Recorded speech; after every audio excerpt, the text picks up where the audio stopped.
to the point of the story where I feel as though you're going to judge me. And I just started hysterically crying. First things first, I'm going to prep the skin. Let's go ahead and talk. Oh girl, we got a lot to catch up on. Okay, so many things. First and foremost, I asked you guys on my Instagram in a poll if you guys wanted to see vlogs from me. And the overwhelming, resounding response was yes. But I also asked that on Instagram. Now, granted, I know a lot of you follow me here on YouTube and Instagram, so I'm sure that was many of you. But I am hosting, honey. I'm hosting a bachelorette in Charleston for my cousin's fiance. I love her to pieces. We're so excited to have her join the family. I wanted to see if you guys thought it would be a fun idea for me to vlog the trip. Be honest. If you don't want to watch it, be like, no, it's not my thing. Like, it's okay. It won't hurt my feelings. I'll only cry a little bit. So do comment down below and let me know your honest thoughts on if you'd want a bachelorette vlog. I would love to do that for you guys. And side note, I had my managers reach out to brands for the goodie bags. Y'all, this video is not sponsored, by the way, but like Way leave-in conditioner, Kapari lip glosses, Tula sunscreen, Long Drink sent these like gin sodas, Eva NYC sent hair masks, just so many goodies. Like, and my other cousin Logan, who has been on the channel before, are gonna be driving up there next week to Charleston to prepare everything for her, and hopefully it'll be a special week. You know what I just realized is I forgot to shave my chin. Do we have any other fellow chin shavers in the building? I love these. I have like 3 hairs on my chin that I always shave that are like coarse, that are too painful to pluck, frankly, and I don't care enough. And then I have a little peach fuzz here. I shaved this side yesterday, so we should be good to go now. Now that we're all shaved up. I wanted to go over really 2 kind of like more in-depth topics with you today. First, we'll do a little catch up on my fertility journey. No, I'm not pregnant, although I wish. I will say, I think that the last time I updated you guys on my fertility journey, I'd come to a really, really good space where I'd realized that my worth and my value is not rooted in my fertility. And I think I just did a lot of work in therapy, and I've just been praying for God to give me peace and contentment with what I have already. I feel as though this journey is such an emotional roller coaster. I think just different things will trigger it and bring it up different emotions that I wouldn't expect or think. For example, this wedding coming up in October, my due date was September 28th, I believe. So I would either have not been able to go because it's gonna be the first week of October, or I would have gone and had like a 2-week-old. And I think my mind just thinks to, wow, that wedding is in 2 months and I'm not even pregnant, let alone like having a 1-week-old. I pictured so many different events in life with a baby, knowing my due date. And so I don't know, it kind of messes with your mind a little bit. I don't know if I'm the only one. Please let me know. Please, someone out there tell me that I'm not alone in this. I feel as though I pictured life, of course, and planned life with this baby. And it brings it up. It can bring up the emotions all over again when I'm doing things, preparing for this wedding, right? So like, I still haven't bought my bridesmaid's dress because I just knew, I knew without a shadow of a doubt that I would be pregnant by the time this wedding came, and I was gonna need a bigger size, and I just was like, I'm just gonna wait to order it because obviously I'm gonna get pregnant by then. We are now in August. I am still not pregnant. Her wedding is in 2 months. I need to go ahead and accept it, and I need to order a bridesmaid's dress, but it's just hard. It feels, I don't quite know how to articulate it, but it just really is hard. It's harder than I thought. Point being, I've learned more than ever that grief is not linear, and that it really does just come in waves, and some things bring it up, and that's okay. And I've got to like roll with it and give myself grace with that. I feel like just when I'm having a good week, something the next week will remind me of something. One of the girls in my Bible study 2 weeks ago shared that she is pregnant. And first and foremost, obviously, I could not be more excited for her. She's one of my very best friends. I'm in a Bible study group of 4 people, myself included, and we have met up every other week reading the Bible chronologically together for, I would guess, 5 years. We've met up every other week.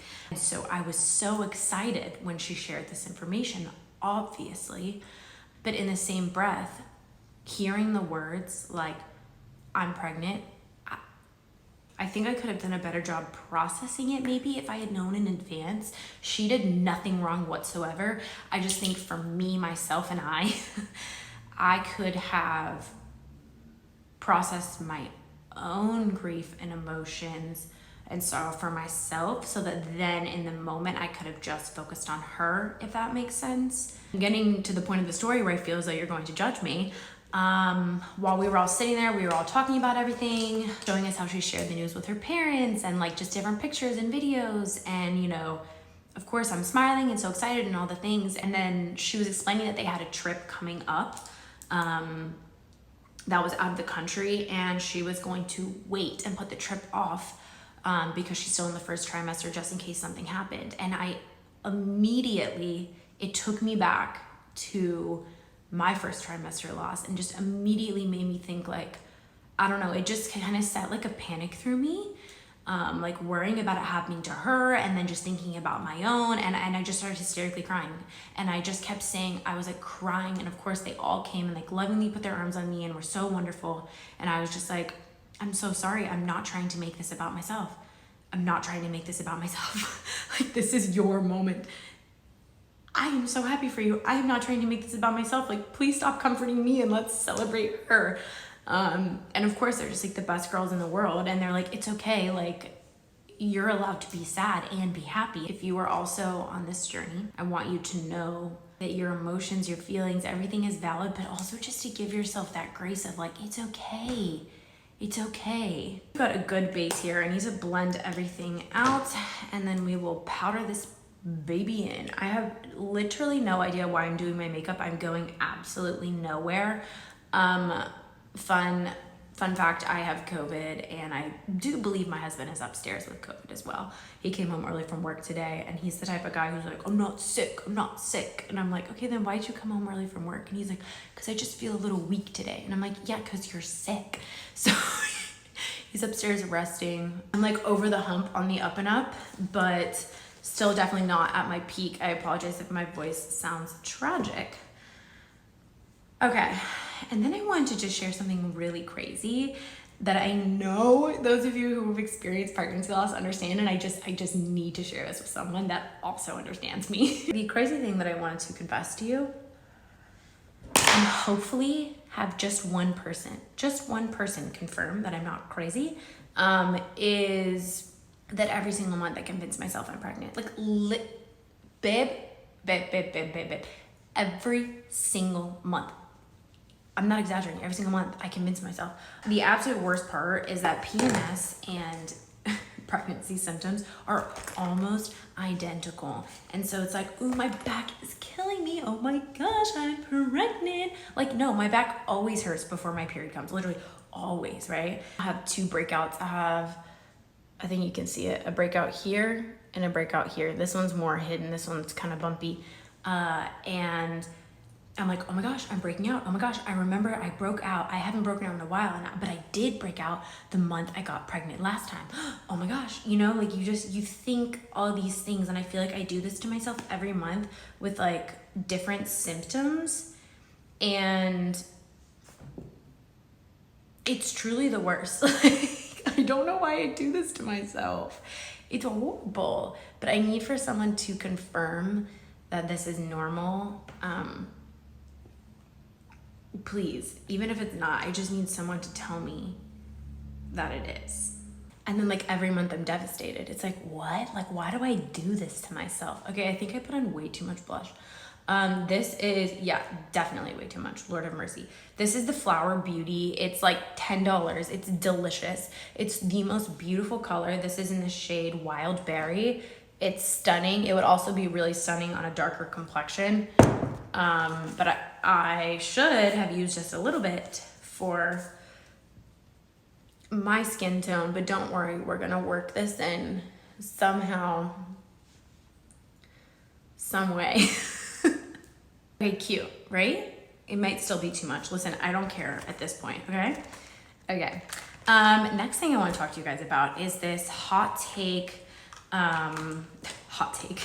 is this situation with the ballerina farm girl. If you're not caught up to speed, I'll give you a 2-second revamp. Sure, let's talk about it. Okay, we'll do brows and eyes and then finish it off with a lip. I do have like a stain on.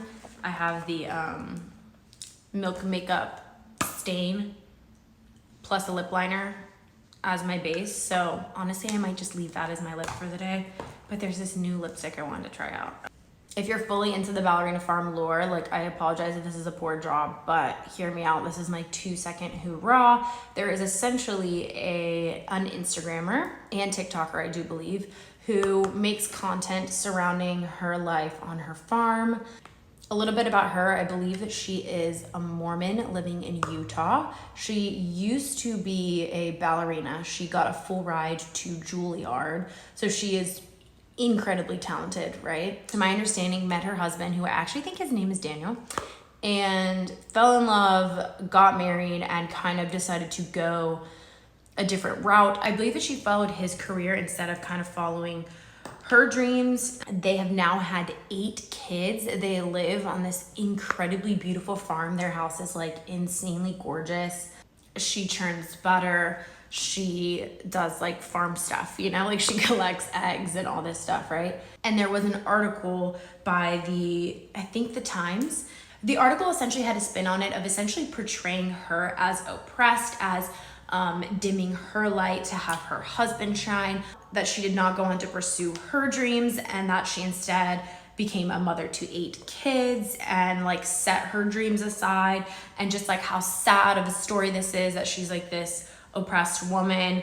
And it's created really just an interesting conversation online that I find fascinating and would love to get your opinion and take on. What's fascinating is the response has been like really 2 different versions. Either, yes, this woman is oppressed, she should be putting herself first. How sad that she lives on this farm and has all this talent to be this incredible dancer, but she's just a mom. And then the other side is, of course she should be a stay-at-home mom. Of course she shouldn't be working. The only way to be is making sourdough at home and living that life, right? They're just very extreme viewpoints. And I think that this might be a hot take. I mean, I haven't really seen it, but what if we allowed women, as long as they're not in abusive relationships and, you know, being forced to do something they don't want to do, what if we let them do what they want to do and we cheer them on and celebrate them? I feel truly as though women cannot win, moms in particular. If you're a stay-at-home mom, I know, because many of you have messaged me saying that you feel